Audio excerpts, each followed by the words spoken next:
Sí, ¿qué tal? Buenos días. Bienvenidos de nuevo al Instituto de Investigaciones Jurídicas de la UNAM, en donde con esta mesa, como siempre, celebramos pues una oportunidad más para dialogar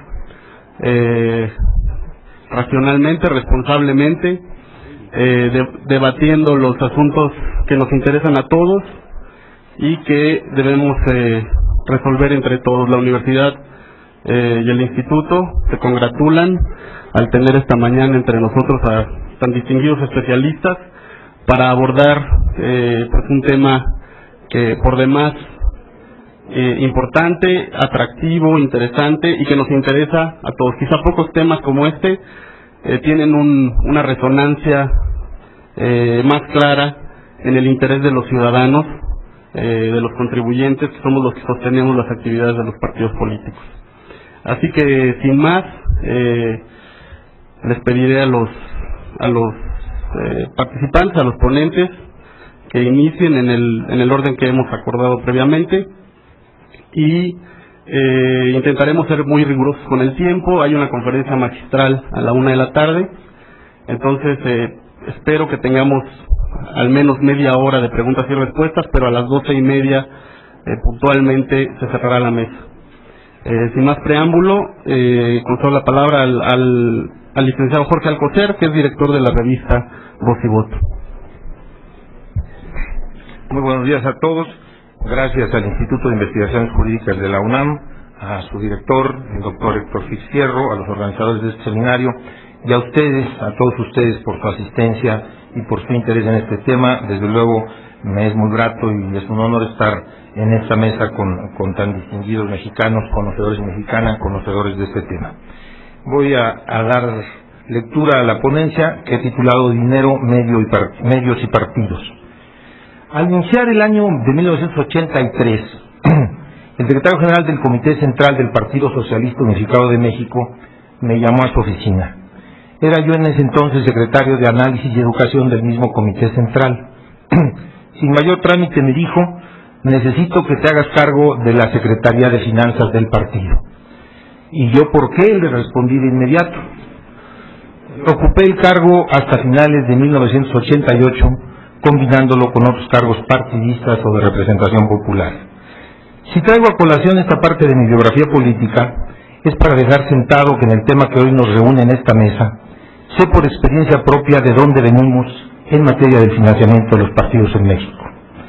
Venimos de la discrecionalidad y la arbitrariedad, de un sistema de partidos en el que uno solo de ellos recibía, apenas de manera disimulada, todo el apoyo y recursos del Estado, mientras sus competidores, la oposición, tenían que rascarse con sus propias uñas, gastadas de tanto rascarle a las exiguas y esporádicas fuentes de recursos.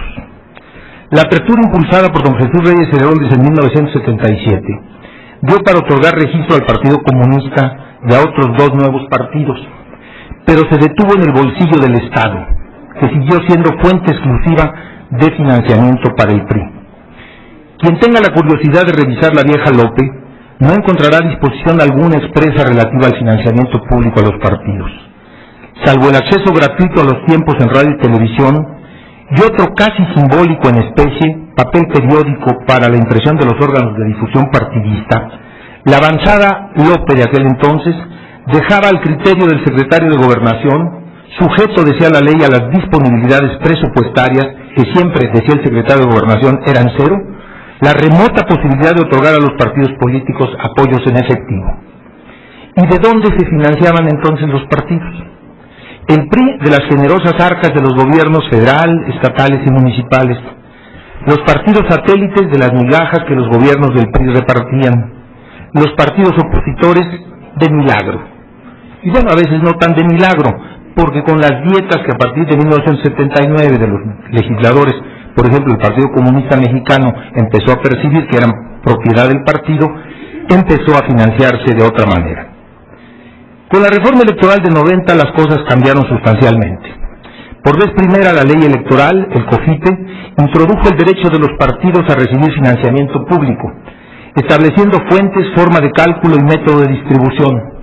Se fijó como base para el cálculo del financiamiento por actividad electoral el llamado costo mínimo de campaña.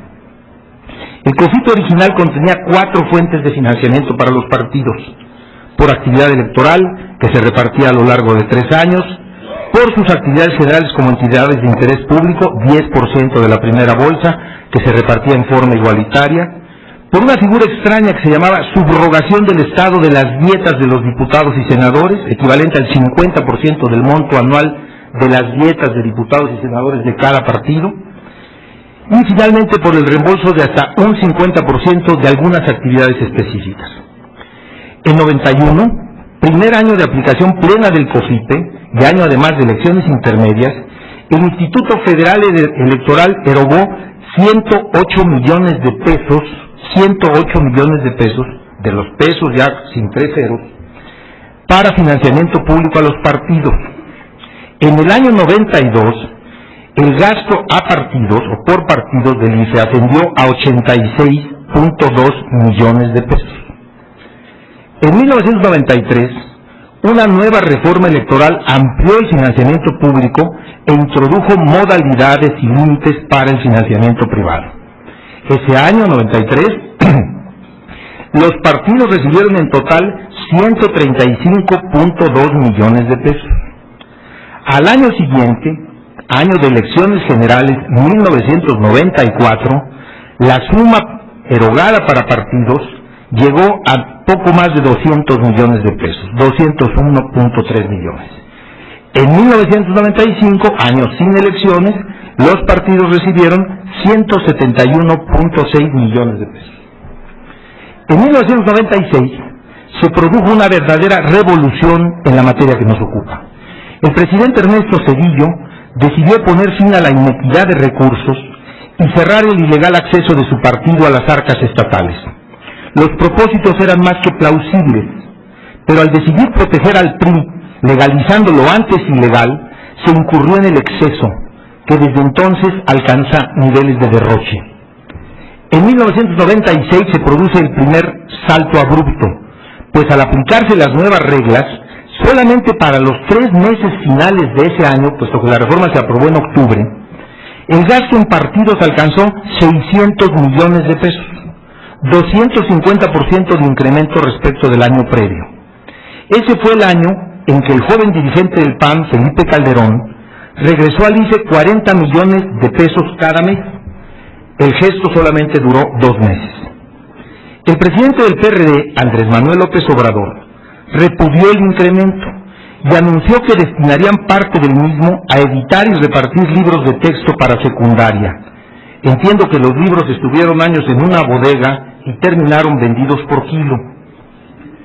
En 1997, año de elección intermedia y primero de aplicación integral de las nuevas normas, los partidos recibieron 2.447 millones de pesos, 1.130% más que en la elección general de 94 y 2.193% más que en las elecciones intermedias de 1991. En 2000, año de elecciones generales, el total a repartir alcanzó 3.064 millones de pesos. En 2003, otro año de elecciones intermedias, nada más que solamente de diputados, 4.897 millones de pesos.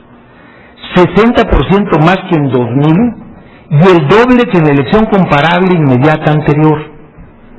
En 2006, el año pasado, los partidos se repartieron 4.926 millones de pesos. De 1991 a 2006, los partidos recibieron del erario un total de 27.548 millones de pesos. De esa suma, el 97,5% la recibieron en los 10 años transcurridos de 96 a 2006. En este año de 2007, el financiamiento ordinario será de 2.669 millones de pesos, 45% más que lo recibido en 2004, que también fue año posterior al de la elección federal. Aclaro, para precisión solamente, que las cifras últimas incluyen también el gasto en asociaciones políticas nacionales, en agrupaciones políticas nacionales, y algo que inexplicablemente el ICE incluye como gasto de partidos, que es el gasto para pagar el monitoreo de medios. Lo incluye como financiamiento de partidos, no sé por qué, quizá el maestro aquí nos pueda aclarar el criterio para clasificar ahí ese gasto. Bien, el incremento este año se explica por el ajuste inercial que año con año determina el ICE al costo mínimo de campaña, pero sobre todo porque en 2007 tenemos 8 partidos con registro, en 2004 eran 6, y el número de partidos según la ley es multiplicador de la base. En lugar de multiplicar por 6, ahora se multiplica por 8, lo que por sí mismo provoca un incremento automático en el financiamiento público para este año del 33%. O sea, es buen negocio que haya más partidos, es buen negocio para los partidos. En 97 y 2003 se produjo el absurdo de que los partidos con mayor financiamiento público para campaña electoral tenían que gastar menos de lo que el Estado les dio, porque el tope de gasto de campaña era menor que el financiamiento para campañas. A ese absurdo hemos llegado. Es de toda evidencia que el financiamiento público, el modelo de financiamiento público instaurado en 1996, ha provocado un efecto indeseable para la sociedad, para la democracia, aunque desde luego es altamente benéfico para las burocracias partidistas. ¿Qué hacer frente a esta situación? Me parece que regresar el reloj político es, además de imposible, indeseable. Con sus enormes defectos, las reglas implantadas en 96 permitieron dar fin a la época de la inequidad y el abuso de un solo partido. Para terminar con lo segundo y liquidar lo primero, la solución fue que todos abusaran. Sin embargo, el financiamiento público tiene méritos que no es dable ni necesario desdeñar. Preservar y fortalecer la norma constitucional que establece que esa fuente de recursos deberá prevalecer sobre el financiamiento privado es del máximo interés nacional. Es un asunto de esos que bien merecen ser calificados como asuntos de Estado. Para terminar con el derroche y el abuso, es necesario atacar también la otra cara de la moneda, el destino del gasto partidista, en especial en procesos electorales, en campañas. Está documentado que a partir de 1997, en cada elección federal, intermedia o general, alrededor del 65% del gasto de los partidos engorda las cajas de las empresas privadas concesionarias de televisión y radio, cada vez más en favor de las de televisión. Sumemos a esa cuenta el gasto en campañas locales, cuyo destino principal es el mismo y se financia con transferencias desde los órganos partidistas nacionales a los locales. Y sumemos además los gastos en radio y televisión durante los años no electorales. Por ejemplo, los programas que los partidos o los spots de los partidos ponen para promover alguna causa específica. Prohibir a partidos y candidatos, es mi sugerencia, por la Constitución y por la ley, la contratación pagada de publicidad electoral o de otro tipo en televisión y radio, prohibirla, otorgando a cambio prerrogativas a cargo de los tiempos oficiales. Esta medida, en la cual por cierto los partidos dicen en principio estar dispuestos a explorar, permitiría reducir de inmediato el dinero público a los partidos, además del efecto benéfico que provocaría sacar la contienda político-electoral del canal de desagüe por el que corrió el año pasado. Si se resuelve lo anterior, el gasto en medios, podemos entonces avanzar en lo demás casi por añadidura. Yo sugiero cambiar las reglas para el cálculo de la bolsa a repartir, eliminando como base el arbitrario concepto costo mínimo de campaña, que es un concepto verdaderamente inasible. Sugiero como criterio para una nueva fórmula, por ejemplo, el salario mínimo diario en el Distrito Federal, en porcentaje o en número de veces, 50% el salario mínimo, 2 salarios mínimos diarios, multiplicado por el número total de ciudadanos inscritos en el padrón federal de la elección inmediata anterior. Y tenemos 2 elementos, un elemento en pesos y otro en número de electores. Así de sencillo y transparente. 14 estados de la República ya aplican esa fórmula. En lo que hace a la distribución de la bolsa, creo que es necesario terminar con la regla absurda del 30% igualitario y 70% proporcional al número de votos. El resultado de esta bizarra fórmula ha sido verdaderamente distorsionante y ha provocado una de las singularidades que distinguen al sistema de financiamiento público de México respecto del mundo. Y el efecto es muy sencillo: entre menos votos tiene un partido, más dinero le dan por voto. Tan sencillo como eso. Hoy en día el partido de menor votación va a recibir este año 4 veces más por voto que lo que recibe el partido más votado. Ese es el sistema que tenemos en México. Extraña y asombra a la enorme mayoría de los especialistas con los que yo he platicado de este tema sobre otras experiencias. Si no es posible regresar a la proporcionalidad estricta respecto a votos, al menos imaginemos una fórmula que deje de premiar el parasitismo partidista, que es una nueva versión de la satelización de antaño. Por ejemplo, 10% igualitario y 90% proporcional a los votos, y les va bastante bien. Otras medidas están más que exploradas. Reducir el financiamiento de campañas en elecciones intermedias al 50%. ¿Por qué dar la misma cantidad en una elección en que solamente se eligen 500 diputados que dar la misma cantidad, el mismo porcentaje, 100%, que cuando hay elección general con presidente, senadores y diputados? No tiene pies ni cabeza, como no sea seguir subsidiando a las burocracias partidistas, que además no pueden gastar, como dije antes, el dinero en campaña, lo tienen que gastar en sus coches y en sus cosas. No abrumo con cálculos que justifican pensar en esta medida 50%, e incluso si ya no hay gasto en medios, podemos bajarlo todavía más, tanto en año de elección general como en año de elección intermedia. Queda, sin embargo, por resolver un asunto práctico, que no es ideológico, me atrevería a decir que tampoco es ético, es simplemente un asunto de la realidad. Todos los partidos están endeudados. Ayer nos enteramos de la cifra de uno de ellos, que resulta que debe 850 millones de pesos. Es lo que tiene de deudas. Se dice que otro debe 480, otro podría andar entre 700 y 800 millones de deuda. Todos los partidos están endeudados y además cargan con burocracias enormes que han sido alimentadas con el dinero público. Someter a los partidos a una terapia de choque podría provocarles daños irreversibles.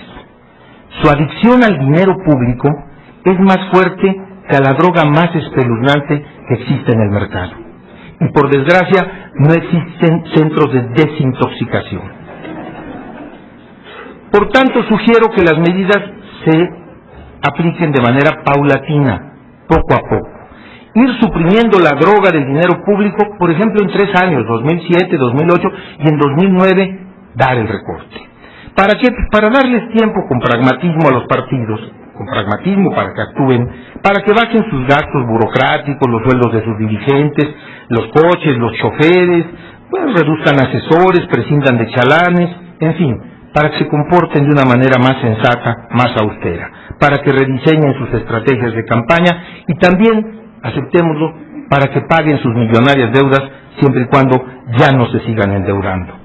Hay que darles tiempo a los partidos para volver a entrenarse en la dura brega para que sus afiliados contribuyan con cuotas, que hoy son 0, que sus legisladores y representantes populares no se embolsen la totalidad de las jugosas dietas que perciben, que algo aporten. No digo que sean como en el pasado, en del partido del que yo fui parte, toda la dieta era del partido, era hasta inconstitucional, pero bueno, eran otros tiempos. Hay que avanzar en fórmulas para que los partidos hagan esfuerzo para financiarse con sus propios medios.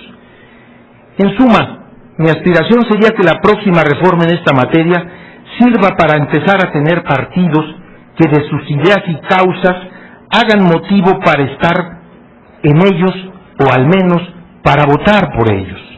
Y termino con un breve posicionamiento respecto del financiamiento privado a los partidos políticos. Soy contrario a su prohibición absoluta. Creo que es necesario fiscalizar de manera más rigurosa y oportuna sus fuentes y montos, corregir absurdos que contiene el COFIPE, suprimir el anonimato de donantes, que es la fuente de actos ilegales y riesgo siempre presente de penetración de dinero sucio a los partidos, campañas y candidatos.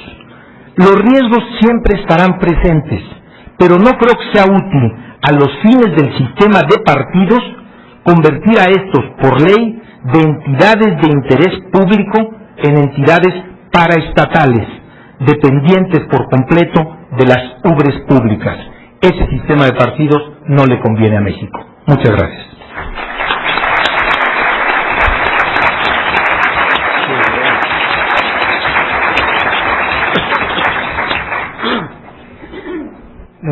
Muchísimas gracias, licenciado Alcocer. Celebramos mucho su ponencia y este mapa que nos ha hecho el favor de poner sobre la mesa para enfrentarnos al asunto en sus términos, digamos, ¿no? Tiene ahora la palabra el maestro Fernando Argiz, que es director ejecutivo de Prerrogativas y Partidos Políticos del Instituto Federal Electoral. Gracias, Carlos. Muy buenos días a todos. Muchas gracias al Instituto de Investigaciones Jurídicas de la UNAM por esta invitación. Gracias a mis compañeros del panel por compartir uno de los tópicos más significativos e importantes del sistema electoral actual. Y no nada más en México, sino a nivel internacional.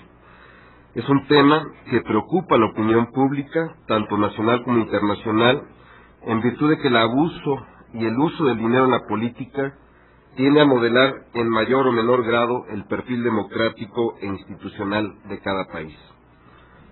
Sin embargo, no se puede pensar en la política y en los partidos sin la existencia del dinero, ya que estos requieren recursos para desplegar sus actividades y difundir su ideología en el mayor número de ciudadanos posibles. Debemos de partir en México desde el hecho de que la Constitución señala a los partidos políticos como entidades de interés público. Son institutos permanentes que no únicamente actúan en procesos electorales, sino que su vida, su permanencia, se da incluso de forma permanente. Así, es fundamental identificar y controlar adecuadamente la procedencia de los flujos monetarios y actualizar, en su caso, los montos de asignación financiera a los partidos de conformidad con las nuevas realidades políticas del país.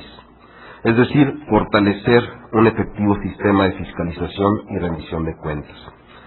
Lo anterior queda plasmado, en términos más coloquiales, en dos cuestiones fundamentales que son a las que me voy a abocar en esta participación. ¿De dónde proviene y debe provenir el dinero de los partidos políticos? ¿Y cuáles son los montos que resultan más convenientes en un sistema como el nuestro? Vamos a repensar el modelo de financiamiento en México. Tenemos un sistema sumamente generoso para los partidos políticos, incluso si lo comparamos con otros países de Latinoamérica.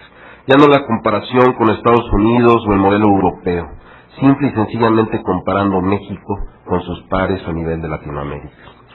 Destaco algunas fuentes o características esenciales del modelo de financiamiento. En México los partidos políticos reciben financiamiento directo, pero también indirecto. Hay países de América Latina que únicamente tienen los primeros o los segundos. Nosotros tenemos ambos. En financiamiento directo tenemos recursos ordinarios, tenemos de campaña y tenemos actividades específicas por reembolso. Y como comentaba Jorge Alcocer, en procesos electorales, en años electorales, además de ordinario, tenemos campaña. Es decir, ese año los partidos políticos reciben el doble de financiamiento. Pero es generoso el sistema mexicano porque además los partidos políticos tienen derecho a financiamiento indirecto, es decir, tienen franquicias postales y telegráficas y por otro lado tienen tiempos oficiales en radio y televisión. Incluso estos tiempos en radio y televisión no se constriñen a las campañas electorales, son permanentes a través de los programas especiales y debate que todos conocemos tanto en radio como televisión. Podríamos discutir los horarios en los que se transmiten estos programas, pero es un hecho que en el sistema de financiamiento mexicano también tenemos contempladas este tipo de financiamiento indirecto. Ahora bien, todas estas fuentes son públicas. Los partidos políticos pueden acceder también a fuentes privadas de financiamiento con ciertas restricciones. Pero un dato que debe de llamar la atención es que el financiamiento privado puede ascender, por ejemplo, para este año,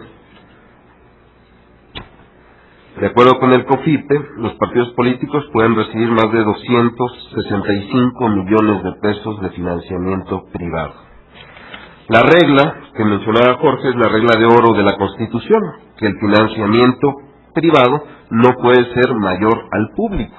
Incluso las aportaciones tanto de simpatizantes como militantes están restringidas a nada más y nada menos que este año un simpatizante de un partido político no puede dar más de 1.334.741 pesos.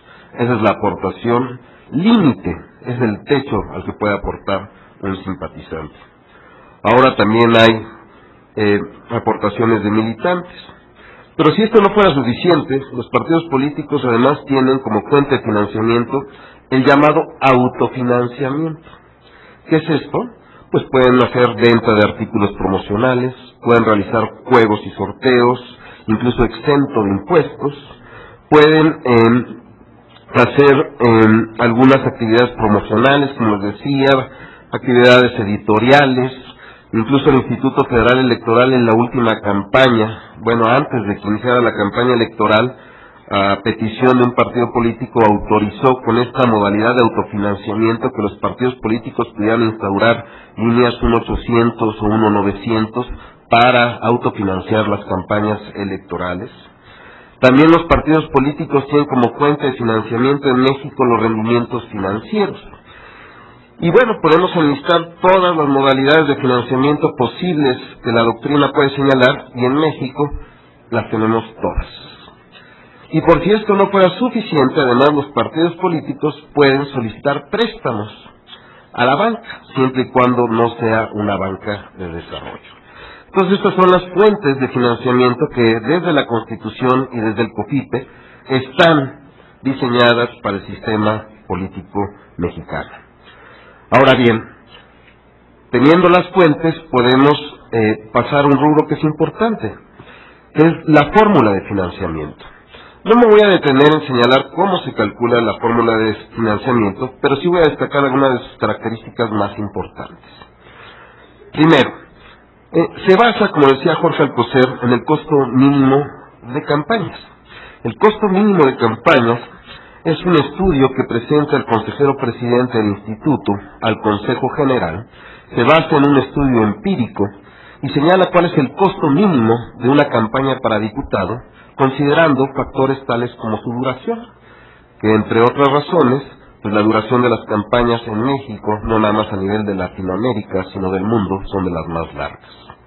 Ahora bien, este costo mínimo de campaña que sirve para aplicar la fórmula de financiamiento, pues se aplica incluso cuando los partidos políticos no hacen campaña, porque esta misma fórmula sirve como base para el cálculo de las actividades ordinarias de los partidos políticos. Entonces aquí hay un elemento muy importante de nuestra legislación.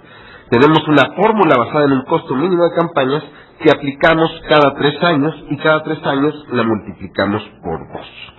Ahora bien, este costo mínimo de campaña que determina el Consejo General del IFE se multiplica por el número de diputados a elegir. Pero curiosamente la legislación no señala que se multiplique por los 300 diputados que se eligen directamente, sino que este factor se multiplica por 500 diputados, los que integran la Cámara, y por los números que dura la campaña para diputado. Y como les comentaba, pues tenemos las campañas más largas prácticamente en el mundo.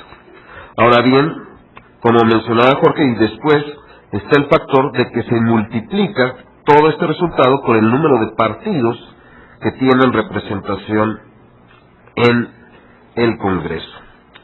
Entonces, lo que hace el Instituto Federal Electoral es aplicar esta fórmula, y hay 2 formas de influir en el resultado. Una es, después de cada elección, el consejero presidente puede ordenar el estudio del costo mínimo de campañas, y el Consejo General puede además aplicar un factor de ajuste. Así lo menciona el Código Federal de Procedimientos Electorales. Sin embargo, para este ejercicio del 2007, la Cámara de Diputados etiquetó el presupuesto del Instituto Federal Electoral, lo que impidió que el consejero presidente ordenara un estudio de costo mínimo de campañas o que por otro lado el Consejo General aplicara un factor de ajuste que se hiciera de alguna forma cargo de la distorsión que provoca la fórmula que hay que aplicar. Y esta distorsión es justamente el 33% al que se hacía referencia, en el sentido de que al contar con 2 partidos políticos adicionales después del proceso electoral, los partidos políticos, sin deberla ni temerla, han aumentado en 33% sus prerrogativas para este año. Es decir, un partido como Acción Nacional pasa de 500 a casi 700 millones de pesos, que es el partido que más recibe, simple y sencillamente por la existencia de 2 partidos después de un proceso electoral. Ahora bien, hay un aspecto muy importante en este tema, y está relacionado con la elección intermedia. La elección intermedia, como mencionaba Jorge Alcocer, pues recibe la misma cantidad que para una elección presidencial, y como cada año se va actualizando la fórmula de financiamiento conforme al Índice Nacional de Precios al Consumidor, es previsible que para el año 2009, que es una elección intermedia, los partidos políticos tengan incluso más dinero que lo que tuvieron el año pasado para una campaña presidencial. Ahora bien, hemos llegado a tal extremo que si hacemos una proyección como la hizo el consejero Arturo Sánchez recientemente, nos vamos a encontrar con un fenómeno muy interesante. ¿Cómo está concebida una fórmula cuya distorsión va a provocar lo siguiente? Si no hay cambios en la legislación, para la elección del 2009, los partidos políticos, uno en lo particular, Acción Nacional, va a recibir 5 veces más de lo que se puede gastar en una campaña electoral. El PRI y el PRD recibirán 3 veces más de lo que puedan gastarse en la campaña del 2009. Es decir, tenemos un tope de gasto de campaña y tenemos una proyección que va a superar con creces lo que en realidad se pueden gastar. Ahora bien, ¿qué sería razonable y qué se intentó hacer en alguna ocasión? Pues suponer que lo que no se puedan gastar en función del tope de gastos de campaña se reintegre a la federación. Pero los partidos políticos impugnaron en su momento una determinación de estas características, y el Tribunal Electoral sentenció que ese dinero que no se gasta en las campañas electorales puede pasar a gasto ordinario, y los partidos políticos pueden, con base en los criterios que ellos establezcan, gastarse el dinero. Pero ahora bien, regresemos al punto original que yo les mencionaba: partidos políticos como entidades de interés público. ¿Qué naturaleza dentro del sistema jurídico mexicano le da una relevancia al partido político para asemejarse más a un club privado que puede gastar su dinero en lo que quiera, o están más cercanos a un órgano de gobierno que, conforme al artículo 134 constitucional, incluso tiene que realizar licitaciones públicas, tiene que eficientar, tiene que tener parámetros de eficacia y eficiencia en el gasto público? No perdamos de vista que son recursos públicos los que reciben los partidos políticos, que si bien llegan a mezclarse con los recursos privados y forman parte de una sola cuenta consolidada, lo cierto es que los recursos privados que consiguen los partidos políticos lo hacen a través de una, llamémosle, franquicia de interés público, a través de la cual pueden conseguir donativos que además son deducibles en un 25% de impuestos. Entonces, tenemos un sistema muy generoso que además culmina con el hecho de que no tenemos un procedimiento de liquidación a nivel de ley de partidos políticos. Incluso ustedes pueden pasar por algunas avenidas de la Ciudad de México y ver edificios inmuebles de partidos políticos que dejaron de existir hace muchos años, y que los inmuebles siguen ahí en propiedad de quienes alguna vez fueron dirigentes del partido político. Ahora bien, lo fundamental del mensaje es que en una democracia el eje central de una campaña no debe ser el dinero, sino las ideas de los partidos, la congruencia ética y las propuestas de los candidatos. En esencia, una democracia más participativa, en la cual la relación entre dinero y política sea transparente y plenamente legal. Esa es la visión que nos puede guiar, y ese es el futuro, si lo empezamos a construir a partir de lo que necesitamos en nuestro país. Muchas gracias por su atención.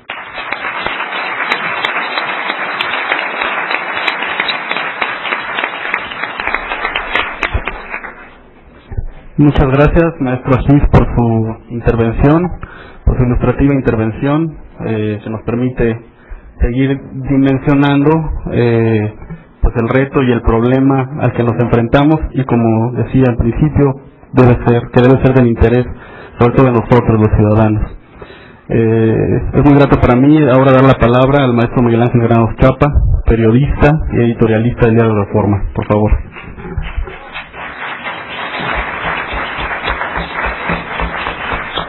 Muchas gracias, agradezco la invitación del Instituto de Investigaciones Jurídicas a participar en esta reunión, particularmente a Lorenzo Córdoba y Pedro Salazar, que organizaron este seminario. El texto que voy a leer se titula Desdinerizar las elecciones.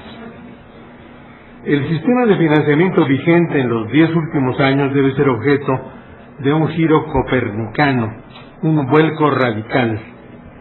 Proponerlo es obviamente mucho más sencillo que conseguirlo, porque estamos en un caso, quizá el más ilustrativo de cuantos pudieran aducirse, de distancia entre una percepción ampliamente extendida en la sociedad y el pensamiento y sobre todo la actuación de los partidos.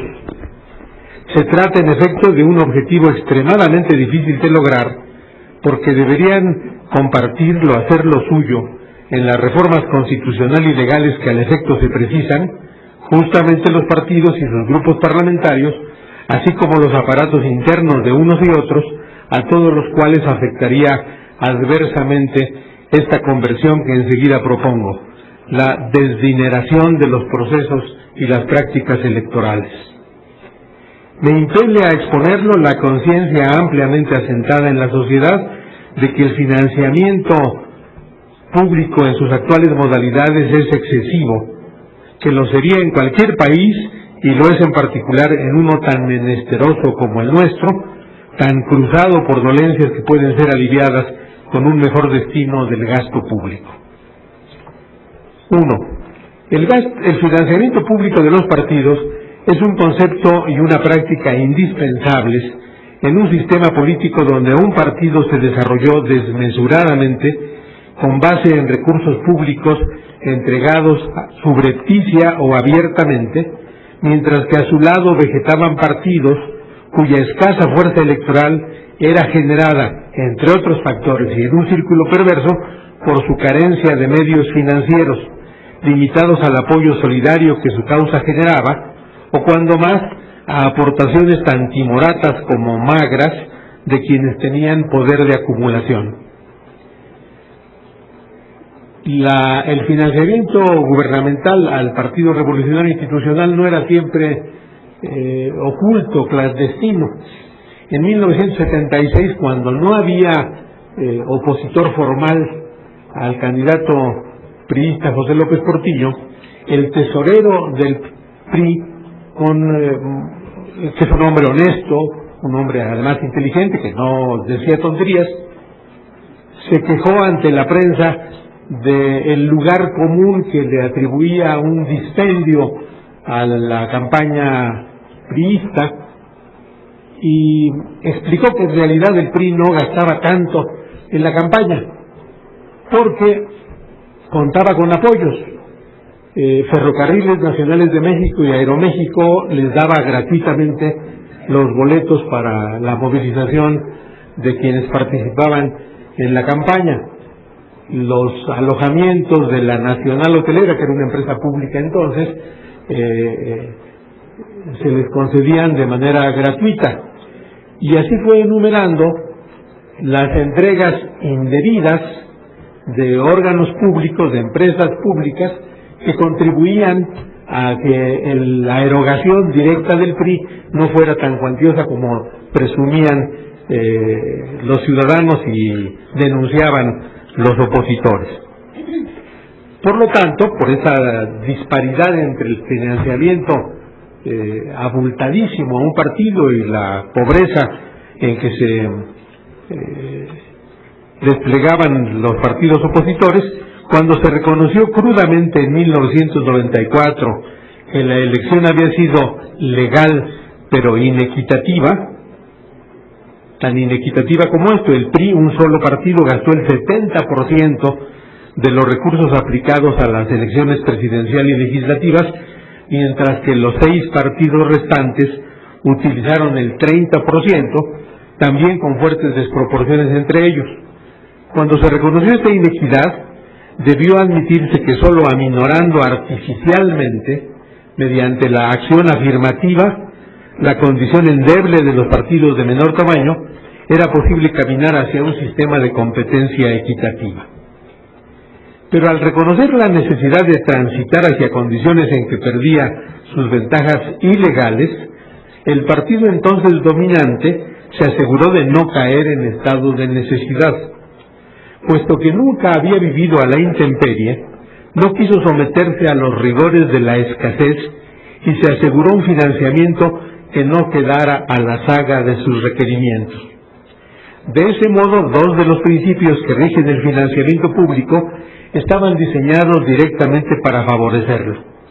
Por un lado, se concibió necesario cubrir los gastos permanentes de un partido con un extenso y oneroso aparato burocrático que ya no podría ser sufragado mediante desviaciones del gasto público a través, por ejemplo, de comisiones laborales. Buena parte del personal del partido dominante era personal público, personal del Estado, pagado por el Estado, o la aplicación directa, si bien discreta, de dinero gubernamental.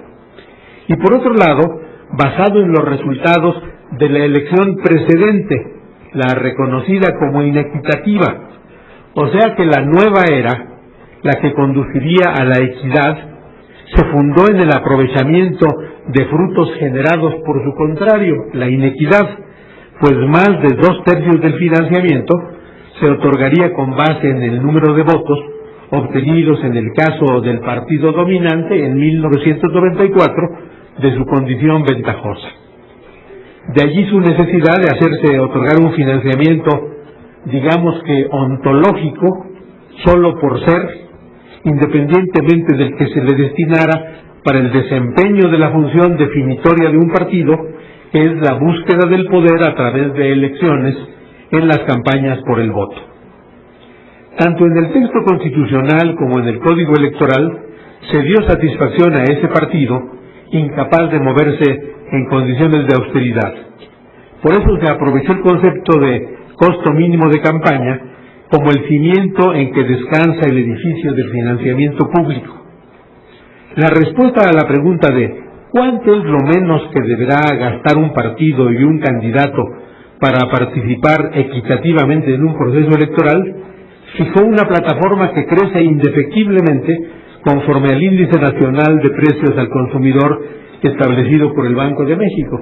Por eso hace un momento Soto Voce me decía Jorge Alcocer que a los partidos les conviene que aumente el precio de la tortilla, porque el índice que mide ese incremento sirve para incrementar a su vez el financiamiento de los partidos. No se procedió a la inversa, estableciendo el techo más allá del cual no se podría disponer de recursos públicos, algo diferente a los topes de campaña, sino un techo de financiamiento. Quizá fue necesario hacer como se hizo en la ruta de gradualismo que ha caracterizado a las reformas electorales, pero hoy es posible establecer como precepto rector no cuánto se necesita gastar, costo mínimo de campaña, sino cuánto es lícito, política, económica y éticamente entregar a los partidos. Si se actuara de ese modo, adicionalmente, se evitaría el absurdo de que el cálculo del financiamiento permanente se realice a partir de los costos de campaña, medidos justamente cuando no hay campañas. 2. Con sano criterio, en la reforma de 1996, se condicionó el financiamiento privado a su relación con el público, de modo que éste prevaleciera y evitara el predominio de los caudales particulares en los procesos electorales. Aunque el tema corresponde más bien a la fiscalización de los recursos, no sobra recordar que financiamiento paralelo a las dos más onerosas campañas del 2000 provino de fuentes privadas, por lo que independientemente de las capacidades de supervisión y vigilancia de los órganos electorales, debe reformarse este aspecto. Tiene que hacerse aquí, en esta mesa, una reflexión sobre el tema. Puesto que uno de los fines de la legislación y de los procesos electorales es pedagógico, conviene auspiciar el financiamiento de los militantes y no el de los simpatizantes de un partido, pues aquel ha venido a menos hasta casi desaparecer, colocadas como están las burocracias partidarias en la comodidad del financiamiento público. Ejercer la militancia con apoyo contante y sonante reforzaría la liga de los ciudadanos con el partido al que pertenezcan y podría ser un modo de mitigar el efecto del financiamiento público sobre las finanzas gubernamentales, haciéndolo disminuir. Tal vez fuera dable establecer una proporción entre lo que los partidos consigan entre los suyos y el que reciban del erario. Digamos que por cada peso de la militancia los partidos recibirían 5 del fisco. Se dirá que hacer descansar en las aportaciones partidarias el financiamiento volvería atrás la participación electoral. Tengo para mí que, en cambio, se conseguiría fortalecer a los partidos de modo sustantivo, aminorando la distancia que hoy se ha abierto entre los que mandan y los que votan. Las limitaciones actuales al financiamiento de los simpatizantes deberían desaparecer porque se elimine tajante y radicalmente ese modo de patrocinio político, crecientemente peligroso por su propensión a convertirse en canje, a favorecer compromisos con los aportantes, susceptible de ser exigido cuando los beneficiarios se conviertan en gobernantes o representantes. Si el riesgo de que esto ocurra se ha evidenciado a partir de donantes conocidos, es mucho mayor si pensamos en que el mecanismo puede ser aprovechado para lavar dinero, es decir, para realizar operaciones con recursos de procedencia ilícita. Mejor sería obturarlo por completo.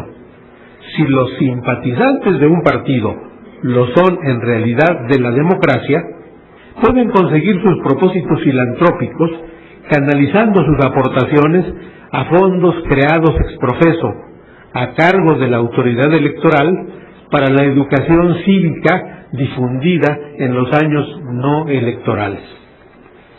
3. Desdinerizar los partidos y las campañas significa desatarlos de vínculos que los constriñen y los deforman y los fuerzan a convertir la política en negocio. Porque ese propósito, la vuelta a la política y el abandono del ánimo mercantil, mercenario, sería uno de los efectos no por lateral menos importante de ahorrar al erario las suculentas partidas que hoy llegan a los partidos. Cuando estos se vean limitados severamente en su capacidad de gasto, tendrán que cuidar sus inversiones y dedicarán mucho menos de lo que hoy destinan a generar presencia mediática a partir de propaganda pagada. En último término, desdinerizar equivale a cancelar la compra de espacios publicitarios en la radio y la televisión, hacia donde se encausa el grueso del financiamiento público. El uso y abuso de la televisión sobre todo, pero también de la radio, es empobrecedor en varios sentidos de la expresión. Deja a los partidos exhaustos, a menudo deudores de los poderes fácticos, capaces de hacer valer sus créditos no solo en los tribunales.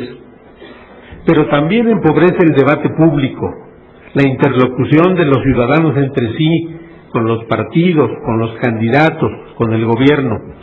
Las campañas basadas en la multiplicación de los mensajes brevérrimos, útiles si acaso para ayudar a tener presente un nombre, un rostro, una sigla, son lo contrario de un proceso de información electoral en que se lleve al público, a los ciudadanos, la propuesta de los partidos, el perfil de los candidatos, de los aspirantes, de suerte que la elección, con esta información, lo sea en sentido estricto, es decir, la opción ilustrada que ejerzan los ciudadanos a sabiendas de lo que más conviene. hay que desdinerizar las elecciones. Muchas gracias.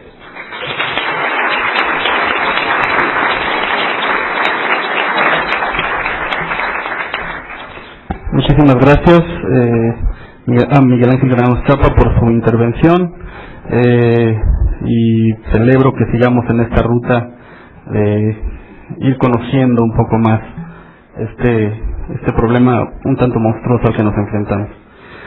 Es para mí un gusto ahora dar la palabra a mi querida colega en este instituto, la doctora María del Pilar Hernández. Por favor. Gracias, doctor Pérez. Antes que nada, un agradecimiento al doctor Héctor Fixierro, director de este instituto, así como a mis compañeros Lorenzo Córdoba y Pedro Salazar Ugarte, quienes con esa pertinencia que les caracteriza en los temas de interés nacional han concitado en estos días a especialistas, compañeros de ellos académicos, para reflexionar sobre temas de trascendencia propiamente para este país. Yo creo que la lógica en la que se ha desenvuelto este evento se puede resumir en las palabras de Daniel Sobato: cuando sentencia o hacemos algo rápido y en la dirección correcta, o de lo contrario, la democracia dejará de ser el gobierno del pueblo, por el pueblo y para el pueblo, para convertirse en el gobierno del dinero, por el dinero y para el dinero. Ciertamente, la democracia ha tratado de consolidarse en Iberoamérica en las últimas décadas.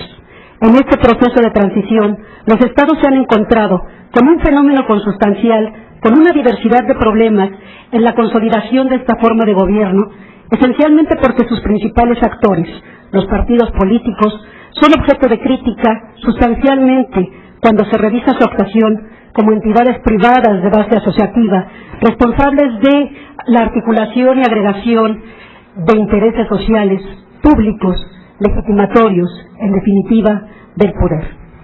La institucionalización de la democracia mexicana demanda, una vez más, una serie de ajustes y reformas al sistema político que asegure no solo la consulta popular mediante el ejercicio del sufragio universal, sino, además, el replanteamiento de las condiciones normativas, la vigencia de los principios y la valoración de las condiciones que cada Estado instaura en el esquema de equidad y competitividad de los partidos políticos, especialmente en lo que hace a su financiación, tema que, sin duda, se erige en obligado en las agendas político-electorales.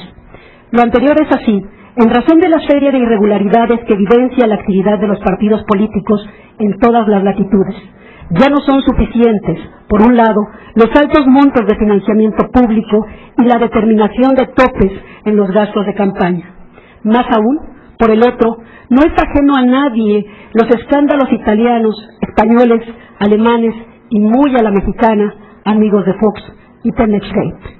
Todos ellos impregnados de una alta dosis de violación a las normas que rigen la mencionada vida partidaria y, sobre todo, de elusión a los principios del financiamiento y profunda intervención de los poderes fácticos.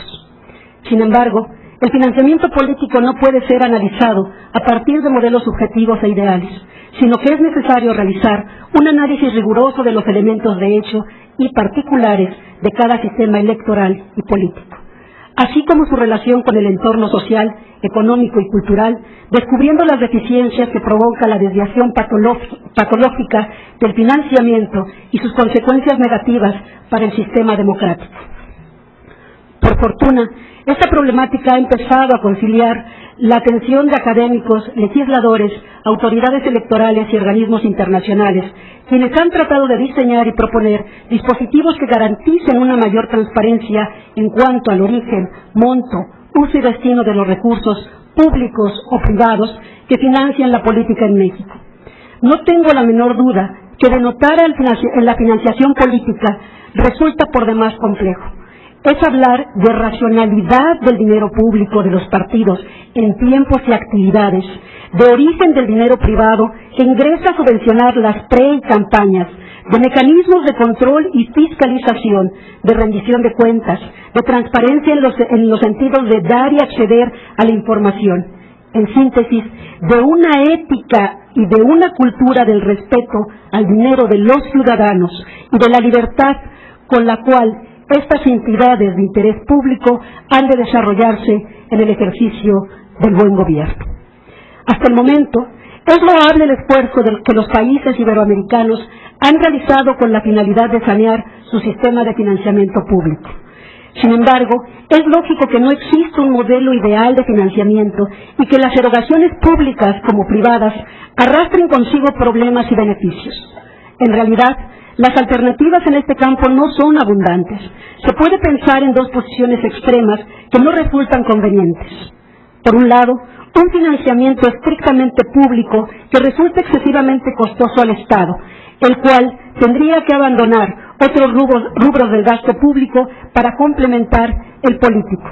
Y por otro, tendríamos el financiamiento estrictamente privado, en el cual peligran la independencia interna de los partidos políticos y la equidad en la contienda electoral. Por esta razón, la mayoría de los países iberoamericanos han considerado un sistema de financiamiento mixto que trata de eliminar los efectos dañinos de los dos extremos anteriores. Sin embargo, el costo democrático en estos países es excesivo, por lo cual es necesario vislumbrar soluciones que permitan una configuración de financiamiento que garanticen los principios democráticos y que abaraten su costo monetario. Es necesario admitir que para la sobrevivencia de la democracia se requiere de un cierto grado de apoyo financiero dirigido a los partidos políticos, por lo que, entonces, el debate pasa a determinar cuál debe ser el origen de esos fondos, el monto de los mismos y los fines de dichas aportaciones. En esta lógica, iniciaríamos nuestros planteamientos de principio para, como corolario, dar el correlativo en términos de propuestas. Son cuatro los planteamientos de principio. Primero, es claro que ningún sistema de financiamiento, sea puro o mixto, es inmune a infracciones o violaciones. Los partidos políticos buscarán la forma y medios de violentar las restricciones al financiamiento, ingresando en la lógica de aquello que los alemanes denominan la legislación interminable. Por eso, es necesario que en primera instancia se acote la fórmula y montos de dinero público destinado a financiar las actividades ordinarias y de campaña de los partidos. Esto es, que se racionalice el gasto partidario, ya que es claro que la finalidad del financiamiento es de inversión que coadyuve al voto de la población. Segundo planteamiento.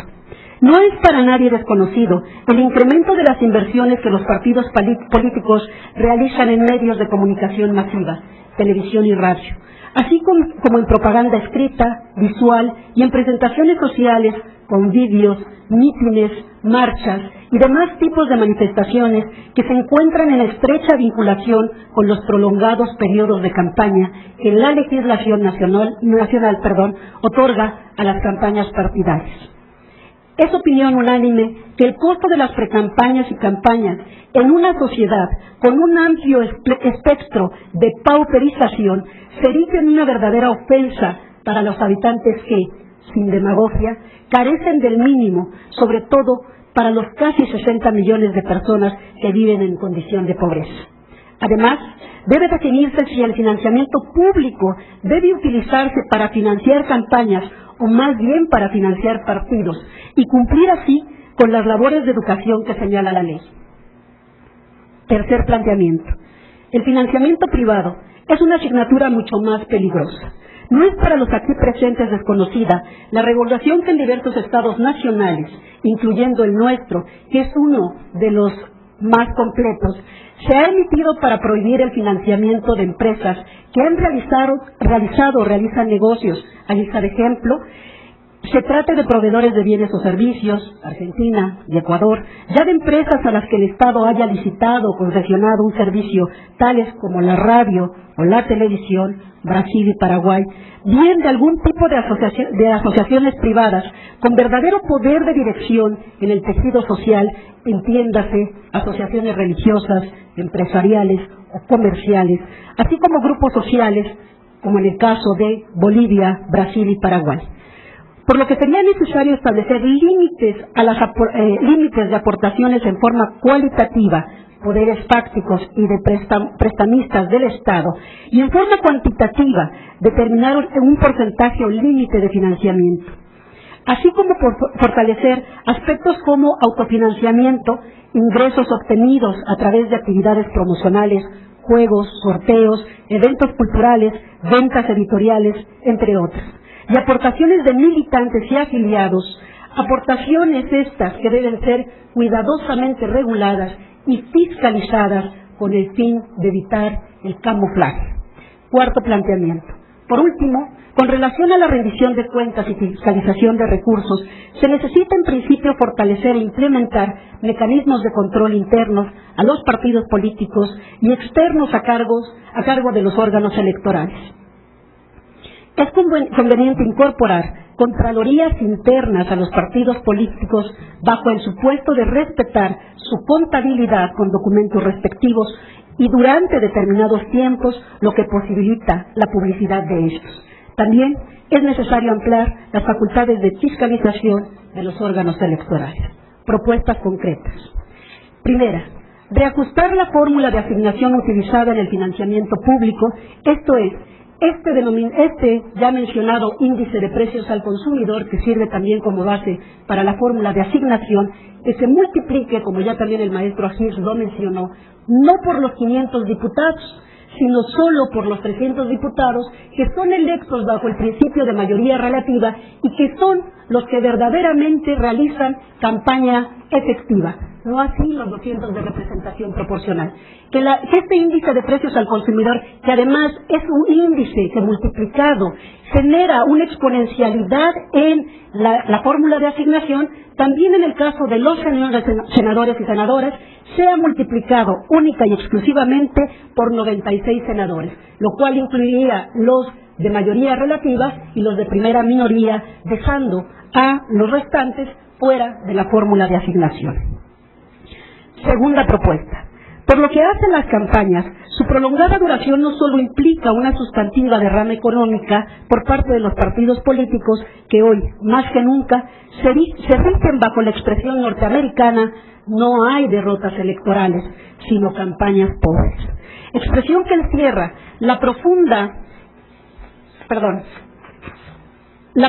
sinergia de invertir en marketing y diseño de imagen, llegando a los extremos de la ilusión y evasión de las normas que rigen la equidad en la competencia partidaria en medios estos que se convierten en los actores protagónicos de un verdadero melodrama, en la cabeza de los grandes consorcios televisivos que, inopinadamente, cuentan con verdaderas parafernalias contables para maquillar las cifras o, en su caso, permutar o condonar las deudas.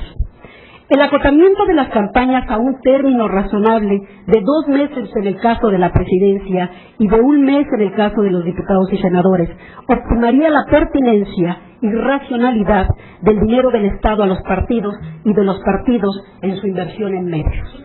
En la temporalidad señalada han de considerarse 2 medidas adicionales. En esto retomo las palabras del maestro Granados Chapa respecto de lo que implica la participación de la base militante de los partidos políticos. Estas medidas adicionales son las siguientes. A.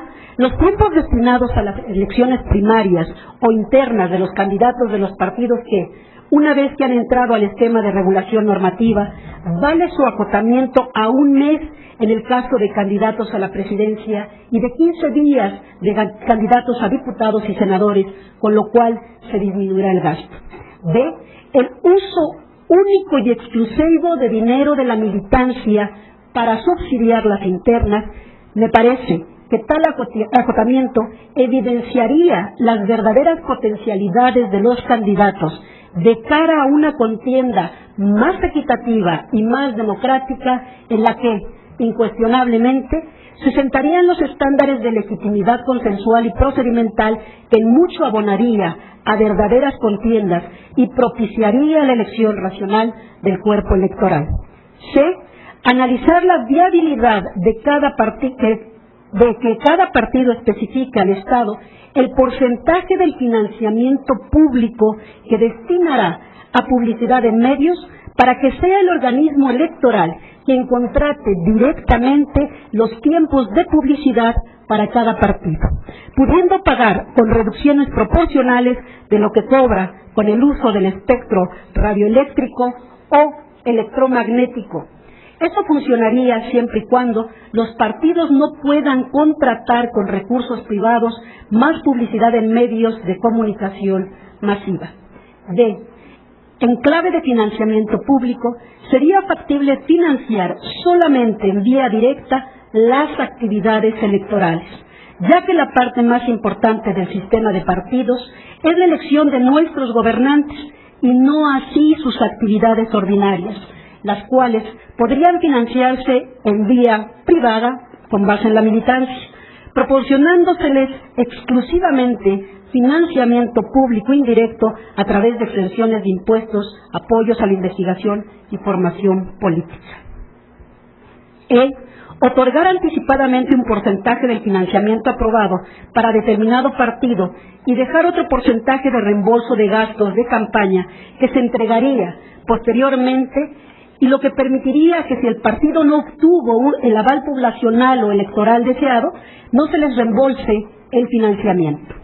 Finalmente, una propuesta adicional que se endereza a implementar como obligación de los partidos políticos el envío al organismo electoral federal un presupuesto previo de gastos de campaña antes de que suceda la aprobación del financiamiento, lo que permitirá que cuando se fiscalicen dichos gastos se comparen estos con el presupuesto previo realizado por el partido. Tercera y penúltima propuesta.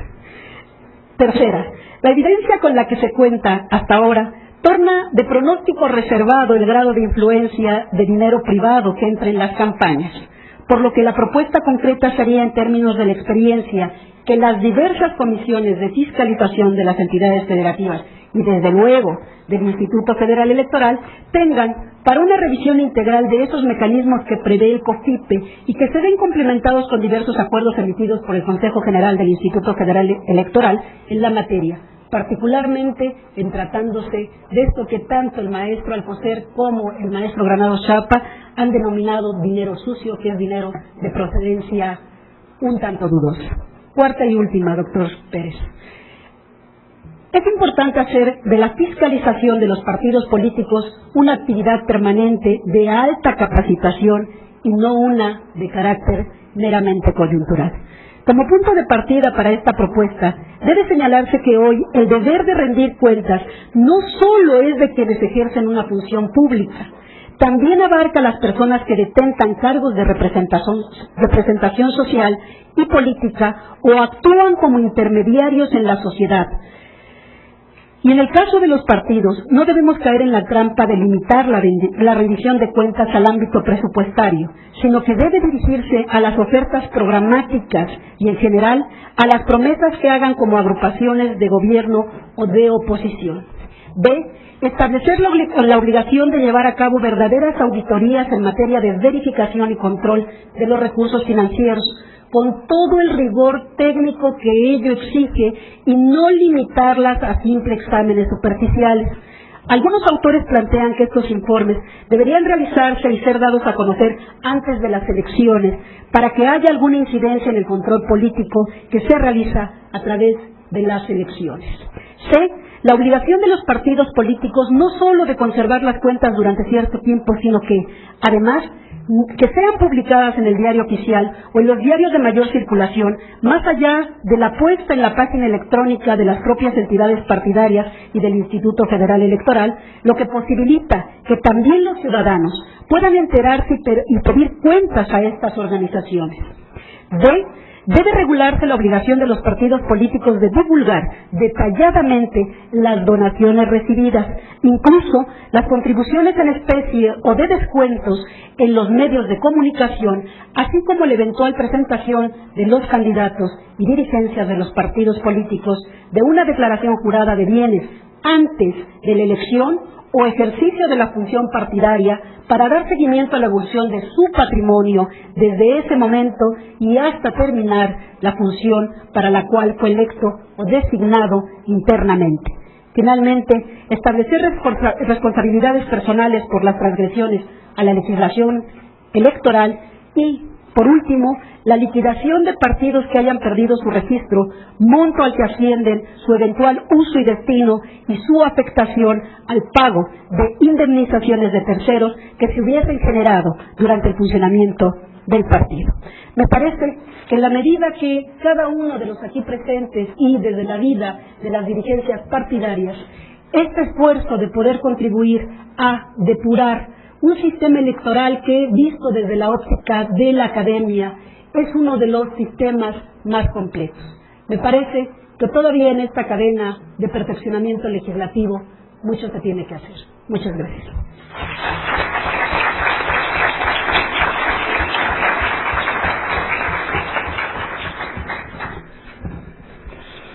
Muchísimas gracias, doctora María del Pilar Hernández, por esta exposición tan puntual, tan propositiva, tan celebrable.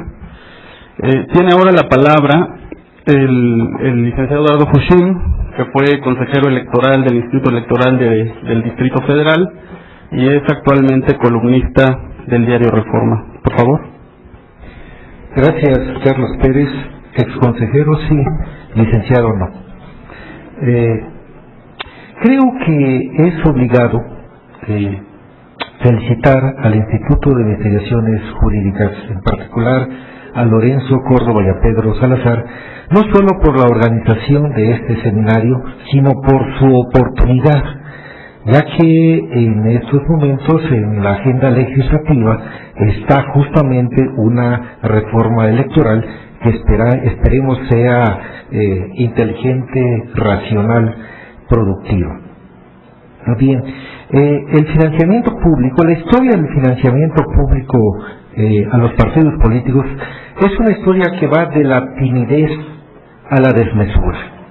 En 1977, hace 30 años, hubo una reforma electoral en la que tímidamente se asignó a los partidos políticos un cierto monto de recursos para actividades que tenían que ver sobre todo con la edición de publicaciones a que estaban obligados por ley.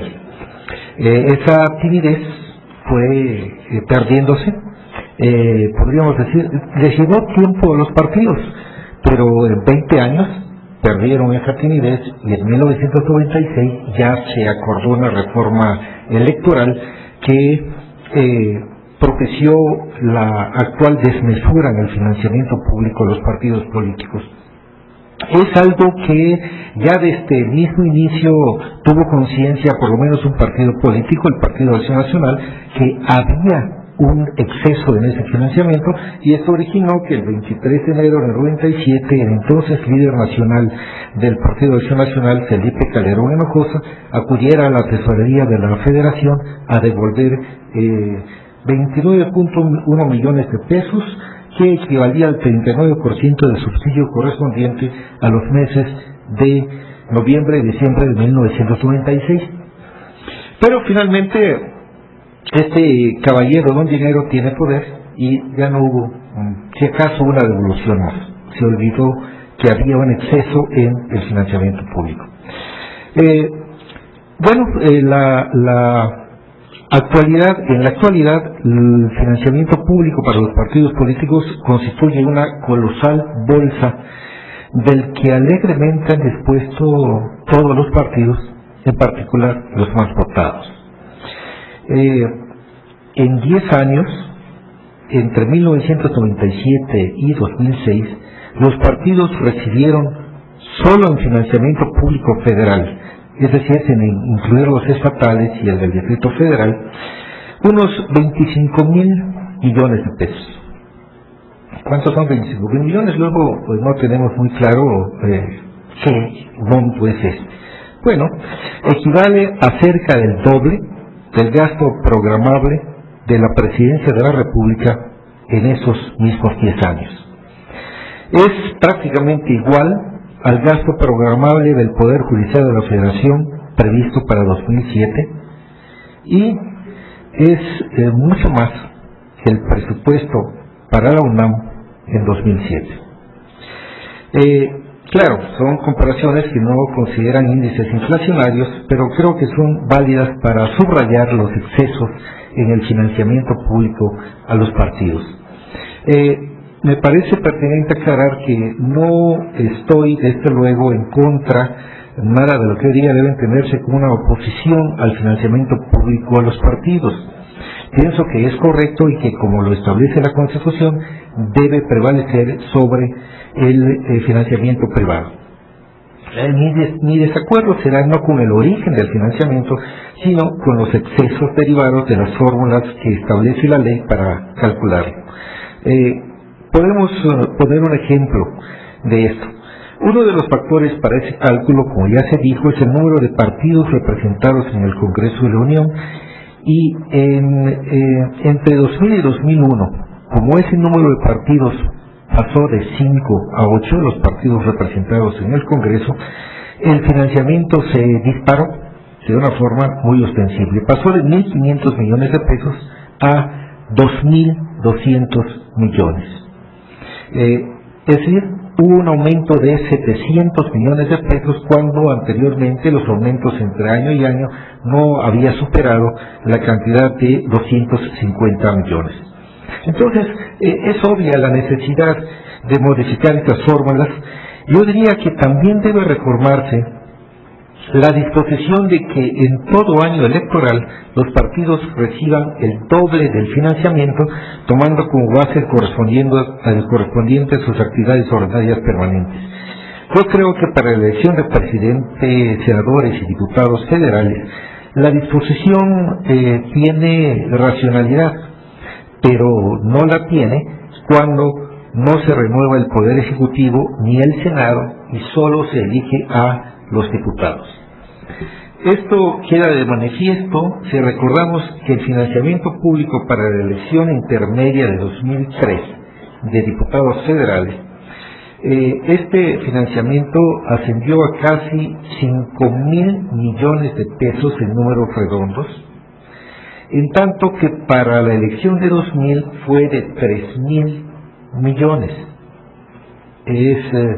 Y para la elección de 2006 ascendió a 4.200 millones de pesos. Es decir, en términos de financiamiento público, los partidos consumieron más recursos públicos en los comicios federales de 2003, cuando se eligió a diputados federales solamente, que en 2000 y en 2006, cuando se eligió a presidente, a senadores y a diputados. Es claro que hay un absurdo en estas cifras. Hay una forma relativamente fácil de resolver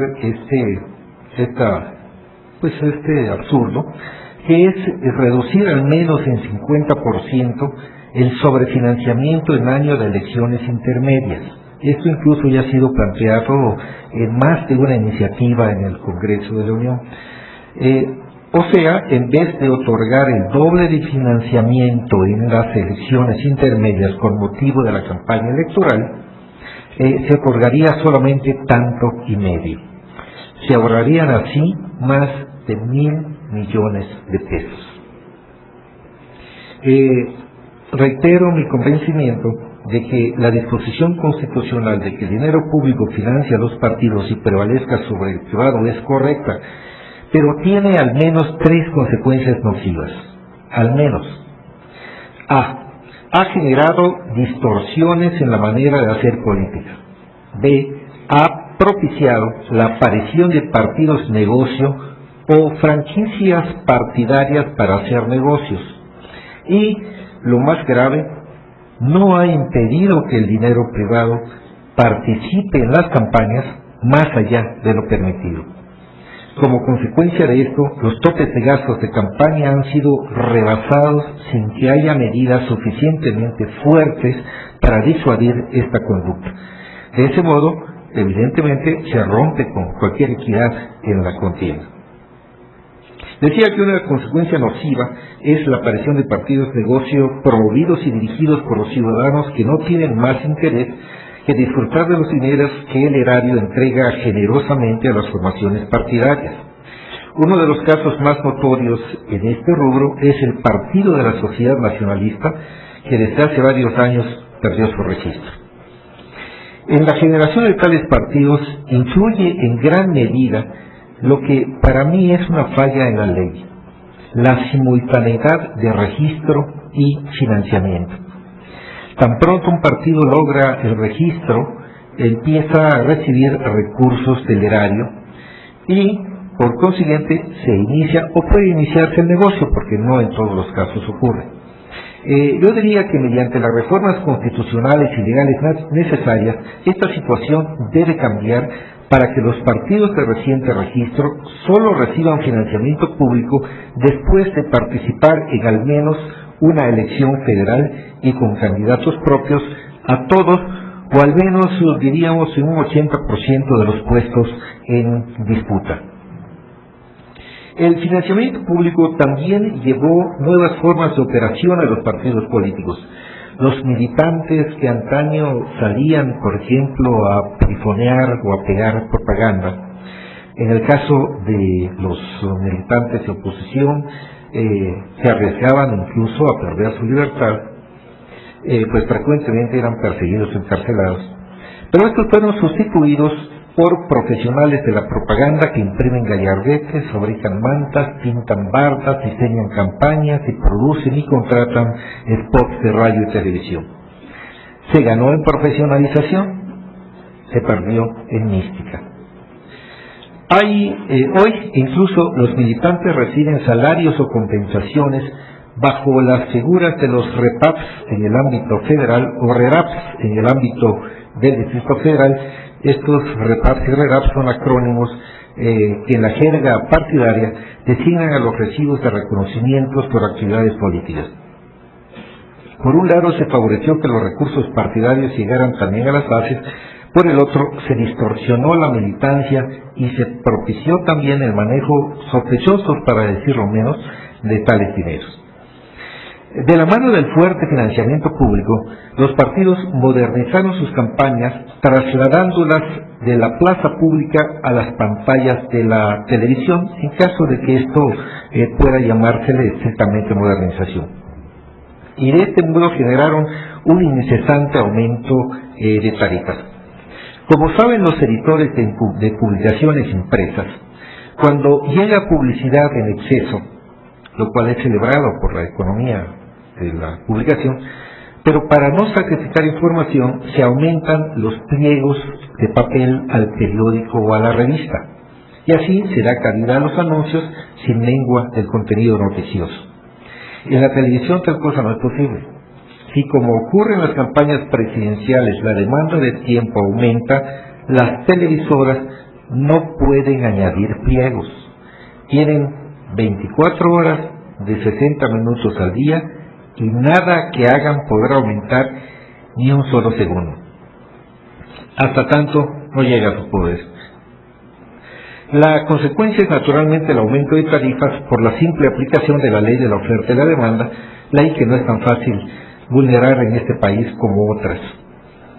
Al haber trasladado sus campañas de la plaza pública a la pantalla televisiva, y en menor medida, pero también de forma importante, a la radio, los partidos y sus candidatos se han visto obligados a pagar onerosas tarifas que, unidas a sus otros gastos, han propiciado que los dineros públicos no les alcancen y deban recurrir a otros fondos, incluso de origen ilegal. Adicionalmente, se ha propiciado el rebase de los límites de gastos de campaña que fijan las leyes y las autoridades electorales.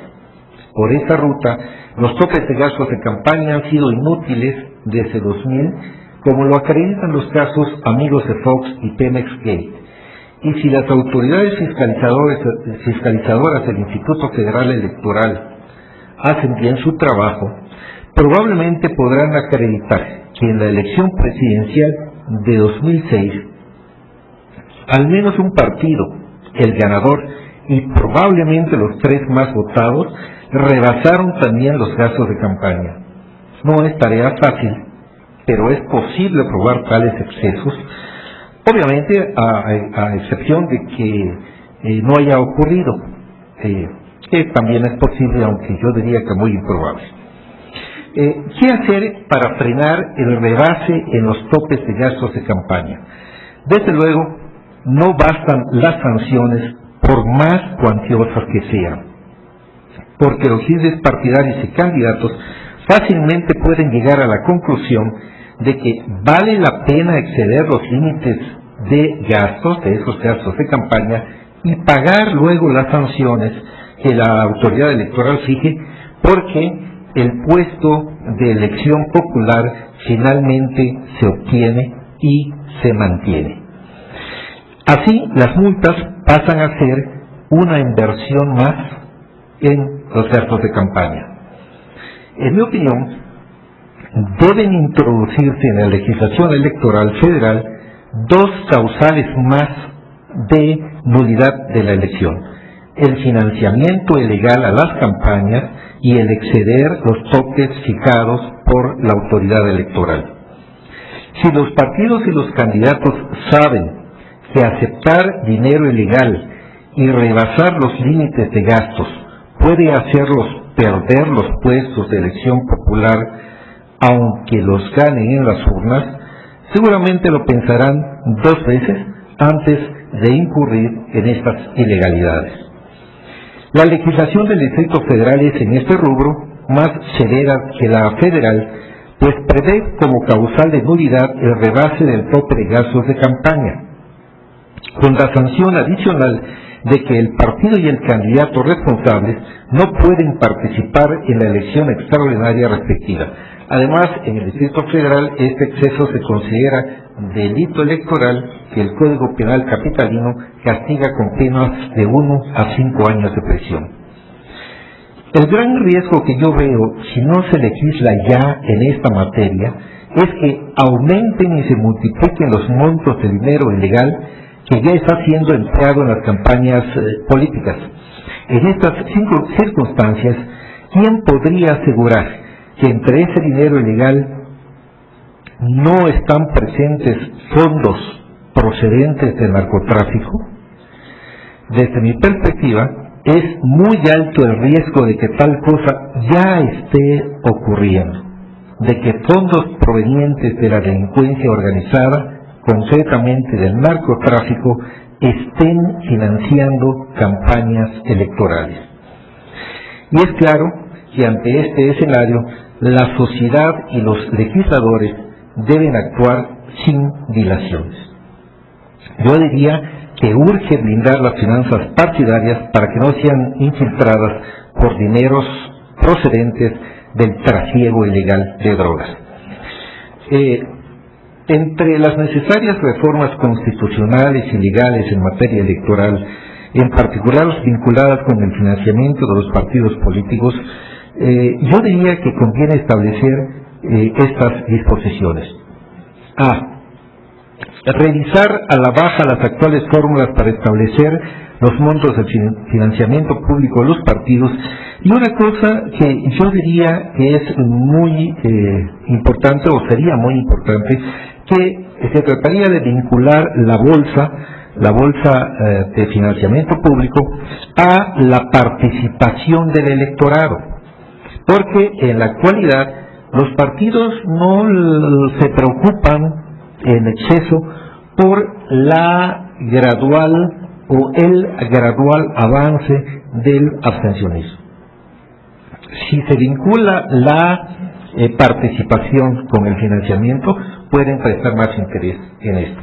En elecciones intermedias, lo que decía, reducir en 50% el financiamiento, de tal forma que se le dé un tanto en medio en vez de 2 tantos. Otorgar el registro y el financiamiento público a los nuevos partidos políticos en momentos distintos. Primero el registro, después la prueba de las urnas y solo posteriormente el financiamiento público. Establecer la nulidad de las elecciones y la prohibición de participar en los comicios extraordinarios respectivos a los responsables, tanto partido como candidatos, de rebasar los topes de gastos de campaña. Como una conclusión general y una preocupación, diría que es el dinero, más que las propuestas de gobierno, el que se ha convertido en el motor principal de las campañas electorales y que en la actualidad, si no se invierten cuantiosos recursos, las probabilidades de triunfar se reducen. En estas circunstancias, si el financiamiento público no basta, se acude al privado. Y si los montos legales de origen privado no bastan, se viola con tranquilidad la ley y se invierte más de lo permitido. Se toma el dinero de donde venga, aunque se viole la ley. Hoy podemos decir que incluso en las elecciones presidenciales se ha empleado dinero ilegal, entendiendo como tal el que no se ajusta a las disposiciones constitucionales y legales en la materia. Pruebas de ello, como decíamos, son los ya citados casos amigos de Fox y Pemex-Gate. Y en este marco, insisto, nadie puede asegurar que en las campañas y otras actividades partidarias estén interviniendo ya, como parte de ese dinero ilegal, recursos procedentes del narcotráfico. Y estas son muy malas noticias. Gracias.